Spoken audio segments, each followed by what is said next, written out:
한정 승인 같은 경우에는 특별 한정 승인이 있는데 그거는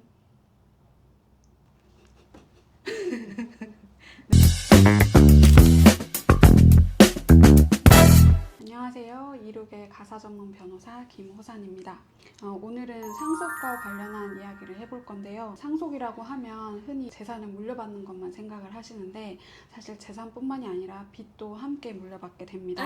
상속이 개시되면 돌아가신 분, 즉 피상속인의 모든 재산상 권리와 의무를 동시에 승계를 하게 됩니다. 그래서 여기서 중요한 것은 재산뿐만이 아니라 빚도 함께 모두 같이 물려받는다는 것입니다. 만약에 상속받을 재산보다 빚이 훨씬 많다면 이 빚을 과연 상속인이 모두 갚아야 하는 걸까요? 일단 우리나라 제도상으로는 결론적으로는 꼭 그렇지는 않습니다. 이럴 때 선택할 수 있는 제도가 상속 포기랑 한정 승인이라는 제도가 있습니다. 먼저 상속 포기 같은 경우에는 고인의 그 재산과 빚 모두를 승계하지 않겠다고 법원에 신고하는 절차입니다. 상속 포기를 하게 되면 처음부터 상속인이 아닌 걸로 되기 때문에 아무것도 물려받지 않게 됩니다. 단순히 이제 가족들 사이에서 나는 상속 안 받을게, 나는 상속 포기할게 라고 말하는 것으로는 아무 효력이 없고 실제로 상속 포기를 하겠다고 법원에 신고를 정식으로 하셔야 합니다. 다음으로 한정 승인이 있습니다. 한정 승인은 이제 상속받은 재산 범위 내에서만 빚을 갚겠다고 하는 제도입니다. 예를 들어서 상속 재산이 1억인데 빚은 3억일 때 빚 3억 중에 1억만 상속 재산으로 갚고 나머지 2억은 책임지지 않겠다는 제도입니다.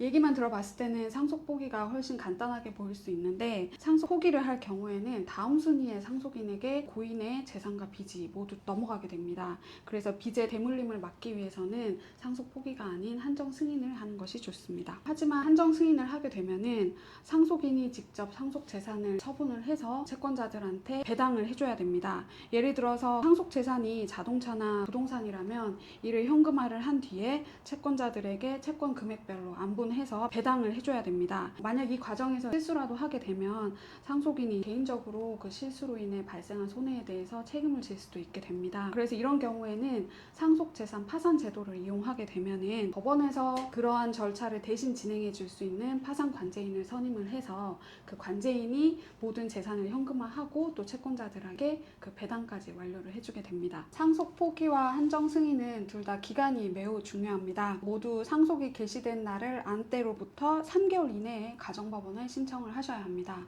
그러니까 사망 사실을 안 날로부터 3개월 이내에 신청을 하셔야 하고 이 기간을 넘게 되면 모든 빚을 다 그대로 떠안게 될 수 있습니다. 또 주의하실 것이 상속 포기나 한정 승인을 하기 전에 고인의 재산을 임의로 처분하거나 예금을 인출하게 되면 이게 단순 승인으로 보기 때문에 모든 빚을 또 떠안을 수가 있습니다. 변호사님, 슬픔에 빠져서 3개월이라는 시간이 지났어요. 그러면 상속 포기랑 한정 승인을 신청을 할 수가 없는 건가요? 일단은 상속 포기는 신청이 안 되고 한정 승인 같은 경우에는 특별 한정 승인이 있는데 이거는 돌아가실 때는 그분께 빚이 있는지 모르다가 나중에 빚이 있는 걸 알게 됐을 때 신청할 수 있는 한정 승인입니다.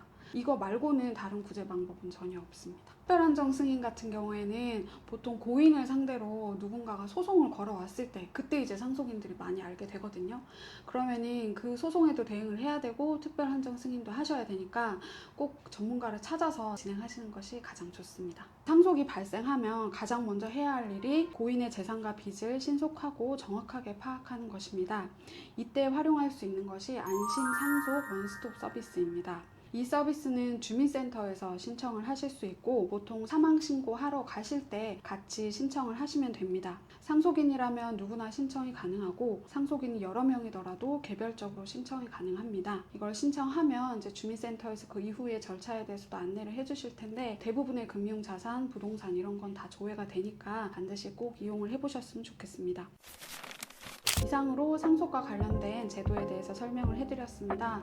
제가 간단하게만 설명을 해드린 것이기 때문에 제도를 이용할 시점이 오면 반드시 좀 전문가랑 상담을 하셔서 가장 안전하게 상속받을 수 있는 방법을 찾으시길 바랍니다. 오늘도 찾아주셔서 너무 감사드리고 다음에 또 영상으로 찾아뵙겠습니다. 감사합니다.